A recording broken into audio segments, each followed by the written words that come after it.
اور جتنے صاف ستھرے لوگ آپ کو نظر آتے ہیں یہ زیادہ تر اسٹوڈنٹ پالیٹکس سے آئے ہوئے. تو اس پر قاضی فائز صاحب نے فیصلہ یہ کیا ہے کہ اسٹوڈنٹ یونینز بحال کی جائیں. تو لہٰذا یہ ایک پاکستان کے مستقبل کے لیے ایک بڑی خبر ہے اگر ایسا ہو جاتا ہے. لندن کے اندر جی بڑی اہم ملاقات, شہباز شریف, مریم نواز, اسحاق ڈار, طلال چودھری, نواز شریف, یہ سارے بیٹھے ہوئے ہیں. اور میاں صاحب نے آج وہی پھر کھچ مار دی جس وجہ سے طاقتور حلقے ناراض ہوئے. ایک تو آج شہباز شریف نے کہا کہ میاں نواز شریف کی واپسی کی تاریخ جو ہے نا وہ چینج نہیں ہوئی, یہ جو افواہیں پھیلا رہے ہیں ان کو منہ کی کھانی پڑے گی. میاں صاحب 21 اکتوبر کو انقلاب لانے کے لیے پاکستان تشریف لا رہے ہیں, کوئی تاریخ کے اندر تبدیلی نہیں ہوئی. دوسری انہوں نے کہا میری کوئی گجرانوالہ کے اندر کوئی ملاقات نہیں ہوئی. یہ جو خبریں گجرانوالہ کے اندر ملاقات ہوئی اور اس کے بعد فوری طور پہ بھاگے, وہ کہتے ہیں میں تو بھائی نے مشاورت کے لیے بلایا, تو بھائی آپ کو ادھر ہی روک کر مشاورت کر لیتے, آپ پورا مہینہ تو وہاں پہ رکے ہیں. اگر آپ کی کوئی ملاقات نہیں ہوئی, قوم کو آپ نے اتنا بیوقوف سمجھ رکھا ہے کہ آپ آئے 8-10 گھنٹے کی فلائٹ لے کر, آپ 12 گھنٹے 14 گھنٹے رکے, آپ پھر واپس گئے. تو بھائی کو کون سی ایسی مشاورت تھی جو فون پہ نہیں ہو سکتی تھی, جو زوم پر نہیں ہو سکتی تھی, جو ویڈیو کال پہ نہیں ہو سکتی تھی, جو کان کے اندر بتانی ضروری تھی؟ اتنا بیوقوف نہ بنائیں. کہتے میری کوئی گجرانوالہ کے اندر ملاقات نہیں ہوئی. اور میاں نواز شریف کا باجوہ وہی جن سے انہوں نے روکا کہ اس کو کہو خبردار اس طرح کی بدماشی نہ کرے, منہ بند رکھے, زبان نہ کھولے, اتنا زیادہ ہوشیار بننے کی ضرورت نہیں ہے. وہی پھر نواز شریف کا باجوہ جس کو نواز لے کے آیا تھا, جس کو ایکسٹینشن دی, وہ فیض جس کو ڈی جی سی بنایا, رضوان اختر کو ہٹایا, نوید مختار اور فیض کو لے کے آئے, وہ والا. ثاقب نثار جس کو کہتے ہیں ساڈا اپنا جج ہے, خوسا, عظمت سعید, یہ پاکستان اور عوام کے مجرم ہیں. یہ آج نواز شریف نے کہا کہ باجوہ, فیض, ثاقب نثار, آصف خوسا, عظمت سعید پاکستان اور عوام کے مجرم ہیں, 22 کروڑ عوام کے یہ مجرم ہیں, اور انہوں نے پاکستان کو ٹریک سے ہٹایا ہے اور ان خلنڈروں کے ٹولے کو پاکستان پر مسلط کیا. 2017 کے ہستے بستے پاکستان کو سازش کے تحت برباد کیا گیا, اور یہ سازش سب سے بڑی قسم پھر شہباز شریف ہی کی ہے جس نے ملک کا بیڑا گرک کر دیا. 16 مہینوں کا ذکر نہیں کرتے, گیئر ڈائریکٹ لگاتے ہیں 2017 میں, اور 2017 میں بھی کوئی اتنی آئیڈیل صورتحال نہیں تھی. اگر کسی کو لگتا ہے کہ 17 کے اندر بڑے شہد کے اور پتہ نہیں گھی شکر تھی, پتہ نہیں کیا تیل کے کنویں بہ رہے تھے, کوئی نہیں, ملک برباد ہو چکا تھا اس وقت بھی.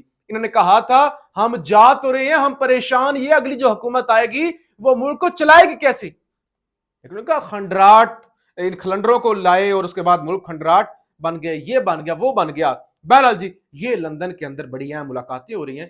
آج ایک ملاقات آرمی چیف کی GHQ میں بھی ہوئی ہے, سعودی آرمی چیف اور آرمی چیف عاصم منیر کی ملاقات ہوئی ہے.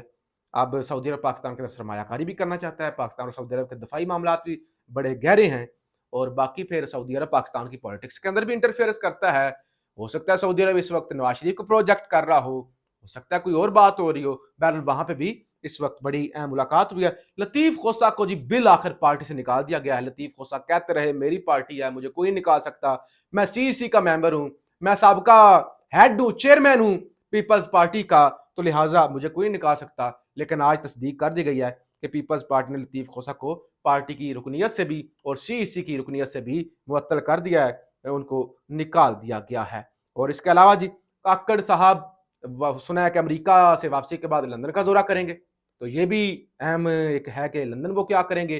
آج ان کا ایک انٹرویو آیا وہاں لندن کے اندر, امریکہ کے اندر کسی کو ٹی وی اینکر کو انگلش کے اندر انٹرویو دے رہے ہیں, اور ایسے ادھر اینکر ادھر ہے, وہ ادھر دیکھ رہے ہیں, ہاتھ نیچے ہے, کوئی باڈی لینگویج نہیں ہے. انگلش بولنے سے سب کچھ نہیں نہ ہوتا کہ جب ایسے سم بکم بن کے آپ ہاتھ نیچے کر کے اینکر ادھر ہو, آپ ادھر ہوں اور آپ بات کر رہے ہوں. تو یہ ہوتا ہے کہ جب ایک ایسے پرچیوں والے لوگ لا کر مسلط کیے جاتے ہیں, پھر اس کا کیا ہوتا ہے, پھر وہی اسی طرح کی سوگاتیں ہوتی ہیں, پاکستان کو وہ جو ہے وہ بدنام کرتی ہیں. استحکام پاکستان کے پیٹرن ان چیف جہانگیر ترین نے بھی مخالفت کی ہے جی نواز شریف کی. انہوں نے کہا یہ کیا ڈرامہ لگا ہوا ہے, یہ کیا تماشا بنا ہوا ہے جناب, ایک شخص جو ہے وہ اداروں کے خلاف کیمپین اور بیانیاں بنا رہا ہے, یعنی نواز شریف. انہوں نے کہا نواز شریف کو اس طرح کا بیانیاں نہیں بنانا چاہیے. اچھا جی آج صحافیوں سے غیر رسمی گفتگو چودھری پرویز الہی نے بھی کی ہیں. وہ کہتے ہیں جو حالات ہیں ان حالات میں تو تمام سیاستدانوں کو حفاظتی ضمانت کرا لینی چاہیے.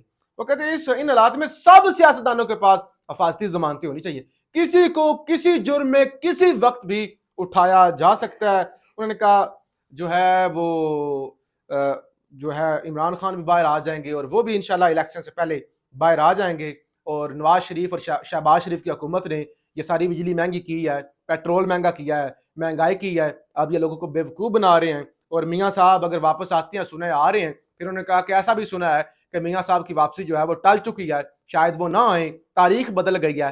ویسے تو چودھری پرویز نے کہا میاں صاحب خود بھی بدل سے گئے ہیں، میاں صاحب خود بھی بدل سے گئے ہیں، کبھی کہتے تھے ووٹ کو عزت دو، آج کل جن کو عزت دے رہے ہیں وہ بھی آپ کو پتہ ہے۔ تو چودھری پرویز الہی نے بھی جو ہے نا وہ کہا کہ میں ڈٹا ہوا ہوں، میں مقابلہ کروں گا، میں ذرا بھی گھبرایا نہیں ہوا۔